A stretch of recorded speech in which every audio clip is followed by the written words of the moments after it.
Good morning, everyone, and welcome to Morning Tea with LonnieB. I am Dr. Kusamo, and I am here just to share with you the morning motivation to jumpstart your day, to kickstart your day, to push you out of the bed, to give you that little over the edge, just to get your day started in a positive direction and get you focused and grounded so that you can walk in the favor that God has for you and to be a blessing to others. So again, welcome to Morning Tea with LonnieB. I am Dr. Kusamo. I am your God's purpose pusher.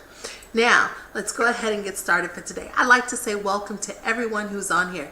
If you're on here and you're watching and you're not driving or you're not getting dressed, do me a favor. Go ahead and hit the share button. Just share it to 3 people. Go ahead and let's share the word today. It is truly a blessing for each and every one of us to be able to have breath in our body and to be able to open our eyes, because that means that He gave us another chance and another opportunity to get it right on this side of the world.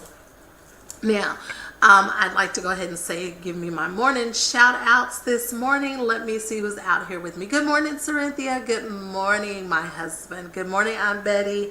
Good morning, Michelle. And to those who are watching on YouTube or you're watching in LinkedIn, I say to you, good morning. And guess what? You are beautiful, handsome, and gorgeous. You're smart, you're intelligent, and you are everything that God designed you to be for such a time as this. Now, let's go ahead and get started. I like to always do, if you all are new here, this is your first time, I want to keep our Black history alive. Not saying that any other history is not. All history is good, but I want to make sure that our history is not forgotten. So I have what's called Stay Black and Know the Facts. Stay Black and Know the Facts. On September the 28th, in 1868, in the fall of 1868, the town of Opelousas was the site of Louisiana's deadliest Reconstruction era massacre. Over the course of about 2 weeks, white citizens terrorized African Americans to suppress Black voter turnout in the upcoming election, killing an estimated 200 people and devastating the local community. That is today's Stay Black and Know the Facts. I didn't know that. I'm not sure if you did, but I did not know that that happened in Opelousas, and I actually have family in Opelousas. But it lets you know that we've come a long way, but in some areas we're still in the same place. So that's why it's important that we know where we come from, what our ancestors did, what they fought through, and whatever nationality you are. It's important that you know the foundation of who you are and how it was built, and it makes up the dynamics in the world in which we live today. And it ensures us, once we're educated, that we continue to progressively press forward to making our world a better place. That is your Stay Black and Know the Facts. Let's go ahead and get into this morning devotions. It is not from my husband. It's actually from Mr. Fajay this morning. His was very interesting to me when I got it yesterday.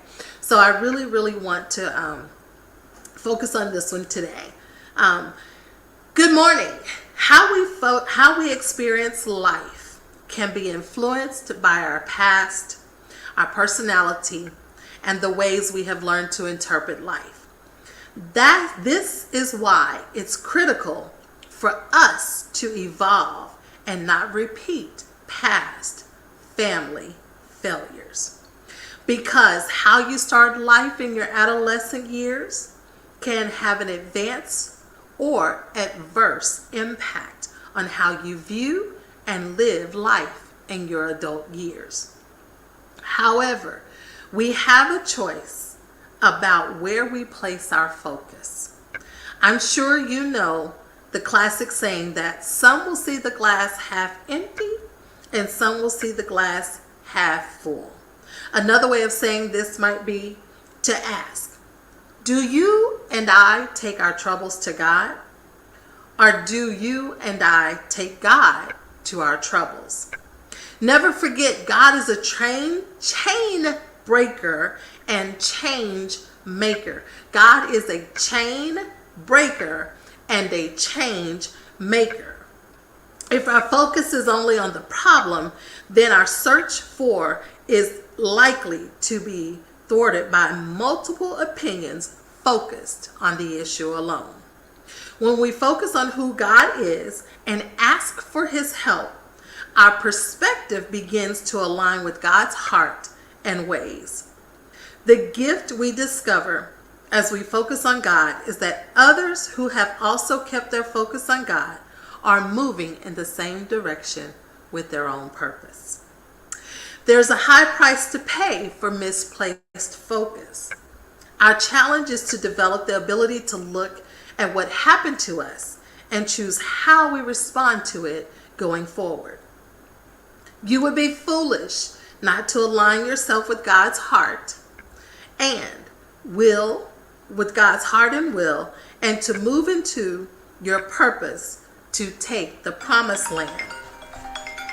Always remember, the lack of God's purpose can result in a generation missing out on living in the promised land. I truly believe so many have been left behind because so few have looked ahead to build the foundation for the future family due to their socially economic struggles in the present and miss the promise because of their focus. I want to read that last sentence. I believe so many have been left behind because so few have looked ahead to build a foundation for the future family. Due to their socially economic struggles in the present, they miss the promise because of their focus. That's a deep statement, because that is truly the society that we're living in. That's truly the times that we're living in. We're continuing the legacy of our ancestors, but we're continuing it with trying to shift with the times, shift with the ways of the world, technology, IT, everything's instant, that we're forgetting the grassroots, the foundation that built us, that was built on solid, because we're focusing on trying to make sure that we have the future taken care of, that we're forgetting of the promise of now. I'll give you a prime example. All of us go to work, and we go to work, and we get insurance. And when we get insurance, we get 401k. Back in the day, they had matching, right? They had a pension. We were working for the future, forgetting how to live in the now. We were working for the future, and we were forgetting how to live in the now. And that is so many of us today. We're working for something to pay off things. And this has been a revelation to me since I've been here in the UAE. Because here's the reality, everyone. You only have today. You only have the second. You don't even have the minute. You don't have the hour. You don't have the week, the month, the day, the year. None of that is promised. The only thing is promised is the second. Every second that you breathe. That's all that's promised to us in the now. So why do we stress ourselves? Why do we strain ourselves mentally, physically, and emotionally? And we're always working on things for the future. I'm working hard overtime so I can go on a trip next year. Next year? Who's to say you're going to be here next year? Who's to say? Nothing is promised. Or that 401k, that pension. Oh, well, if something happens to me, because what's the first thing an insurance agent says to you? And insurance agents, I love y'all, but what's the first thing it says? Are you prepared? Have you prepared for your loved ones to be able to take care of the household needs that you leave behind? It's dead. I'm dead. Who cares? Enjoy life. Enjoy life. Enjoy what God has given you in the moment. If all of us are honest and we're on this line and we're watching this and you really just stop for a moment and think and say, am I really working for today or am I working for tomorrow? I'm not saying that you shouldn't be a good steward of your money. You shouldn't plan and prepare. But what I am saying is that it should not consume us. It should not control us. And we have gotten to that place that it has. We really, really have.